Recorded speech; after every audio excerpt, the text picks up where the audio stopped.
नहमदुहु व नुसल्ली अला रसूलिहिल करीम अम्मा बाद बिस्मिल्लाहिर्रहमानिर्रहीम अस्सलामु अलैकुम व रहमतुल्लाहि व बरकातुहू। शरई तकाज़े का आगाज़ और इख्तिताम कैसे करना चाहिए।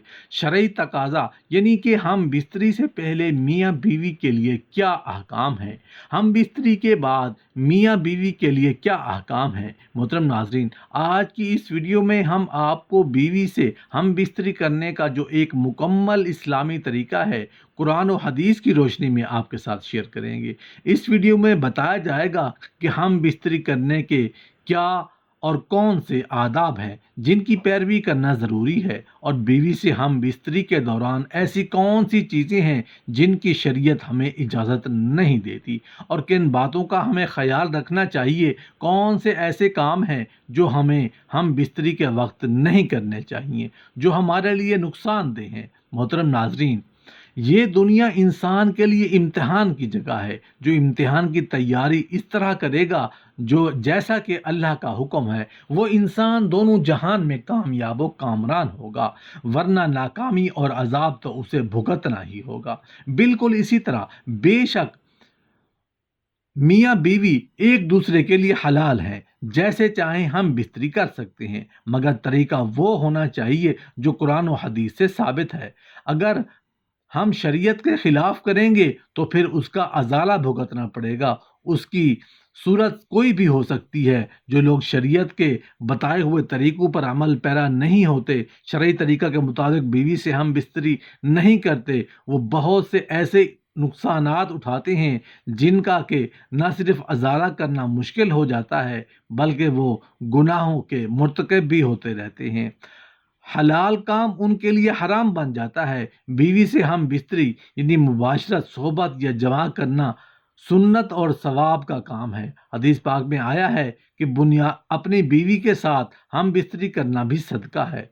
इमाम गज़ाली रहमतुल्लाह अलैह फरमाते हैं कि आप जब कभी भी हम बिस्तरी करें तो नीयत सिर्फ मज़ा और लुत्फ़ लेने या शहवत की जो आग है वो बुझाने की ना हो, बल्कि नीयत ये रखें कि ज़िना से बचेंगे और हलाल तरीके से सर अंजाम पाने वाले हम बिस्तरी से जो औलाद पैदा होगी वो नेक होगी। अगर इस नीयत से हम बिस्तरी करेंगे तो सवाब पाएंगे। बीवी से हम बिस्तरी से पहले वज़ू कर लेने में बहुत फ़ायदे हैं, और हम बिस्तरी से पहले खुशबू लगाना सुन्नत है। खुशबू का इस्तेमाल हम बिस्तरी और असबाब हम बिस्तरी में मददगार है। बीवी के लिए खुद सजना और संवरना, हज़रत इब्न अब्बास रज़ियल्लाहु अन्हु फरमाते हैं कि मुझे ये चीज़ें बहुत पसंद आईं, यानी मुझे अच्छी लगती हैं कि मैं भी अपनी बीवी के लिए ज़ेबो ज़ीनत करूं जिस तरह वो मेरे लिए सजती संवरती है। यानी सिर्फ बीवी ही शौहर के लिए सजे संवरे ये ज़रूरी नहीं है, कभी हम भी बीवी के लिए सजे और संवरें ताकि उसको भी खुशी मिले। जिस दिन हम बिस्तरी का इरादा हो तो बीवी को पहले आगाह करने से औरत खुशी भी होती है और मेंटली और फिजिकली दोनों तरीकों से तैयार भी हो जाती है। शौहर को चाहिए कि अपनी बीवी पर जानवर की तरह ना गिरे। उम्मुल मोमिनीन हज़रत आयशा सिद्दीक़ा रज़ियल्लाहु ताला अन्हा से मरवी है कि रसूलुल्लाह सल्लल्लाहु अलैहि वसल्लम ने फरमाया, शौहर अपनी बीवी के साथ उसको बहलाने के लिए उसके हाथ पकड़ता है तो अल्लाह उसके लिए एक नेकी लिख देता है। जब शौहर हम बिस्तरी के लिए अपनी बीवी के गले में हाथ डालता है तो उसके हक में 10 नेकियां लिखती जाती हैं, और जब बीवी से हम बिस्तरी करता है तो दुनिया और जो कुछ उसमें है उन सब से बेहतर है। शौहर को चाहिए कि हम बिस्तरी से पहले खुद बेचैन ना हो जाए, अपने आप पर पूरा इत्मीनान रखे, जल्दबाजी ना करे, पहले बीवी से प्यार भरी गुफ्तगू करे, फिर बोसो किनार के ज़रिए उसे हम बिस्तरी के लिए आमादा करे। इस दौरान दिल ही दिल में दुआ पढ़े। जब शौहर बीवी से हम बिस्तरी का इरादा कर ले तो बरहना होने से पहले एक मरतबा सूरा अखलास ज़रूर पढ़ लें। हम बिस्तरी हमेशा तन्हाई में करें और ऐसी जगह करें जहाँ किसी की अचानक आने या आँख खुलने का ख़तरा ना हो। उस वक्त कमरे में अंधेरा कर लें, रोशनी में हरगिज़ हम बिस्तरी ना करें। अचानक से बीवी का हाथ पकड़कर किसी रूम में ले जाना और दरवाज़ा बंद कर लेना और लोगों को मालूम हो जाए کہ ہم بستری کرنے کے لیے ایسا کیا ہے تو ایسا کرنا مکروہ ہے۔ جہاں پر قرآن شریف کی کوئی آیت کسی چیز پر لکھی ہوئی ہو، اگر اوپر شیشہ وغیرہ بھی ہو، جب تک اس پر کپڑے کا غلاف نہ ڈالیں وہاں ہم بستری کرنا برہنہ ہونا بے ادبی ہے۔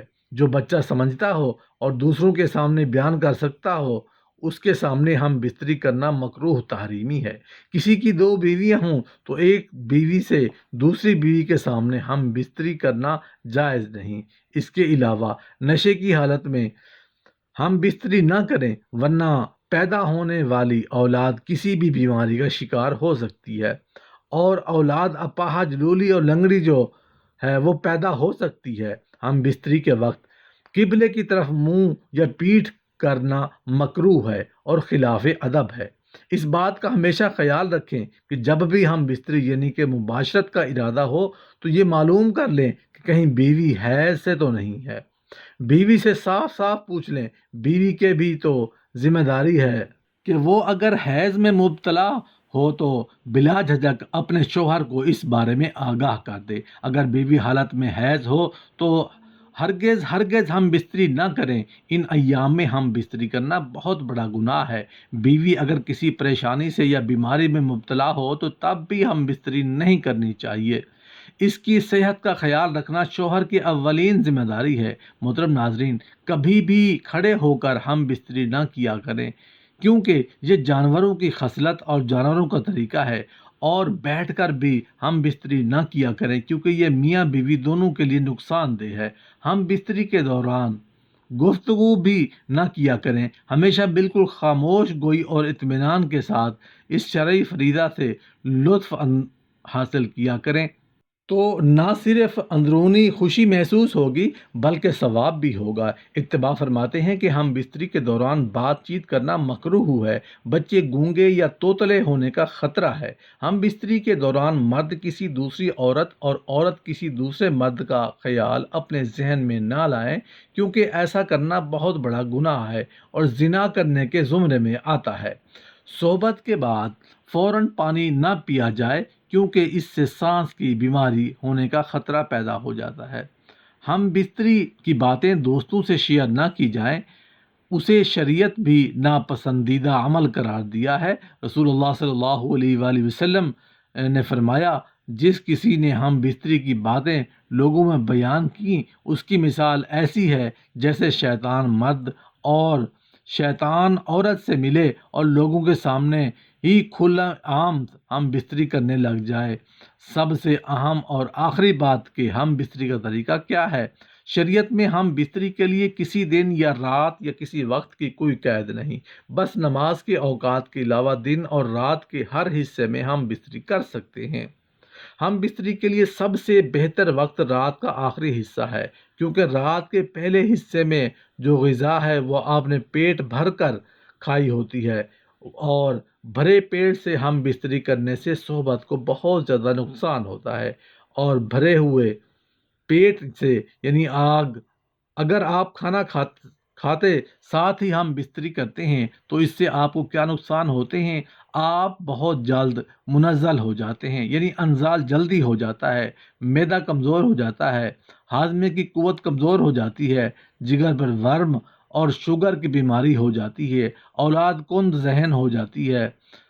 رات کے پہلے حصے میں ہم بستری کرنا مکروہ ہے کہ ہم بستری کے بعد پوری رات ناپاکی کی حالت میں آپ کو سونا پڑے گا۔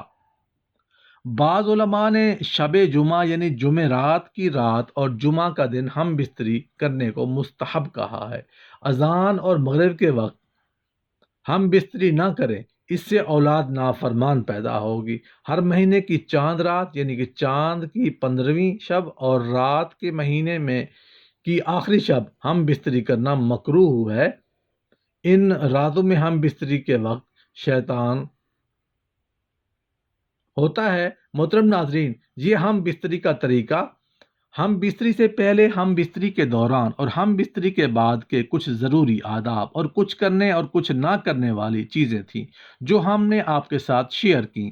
آپ نے ثواب کی نیت سے اپنے دوستوں کے ساتھ ضرور شیئر کیجیے گا۔ اللہ پاک عمل کی توفیق عطا فرمائے، آمین یا رب العالمین۔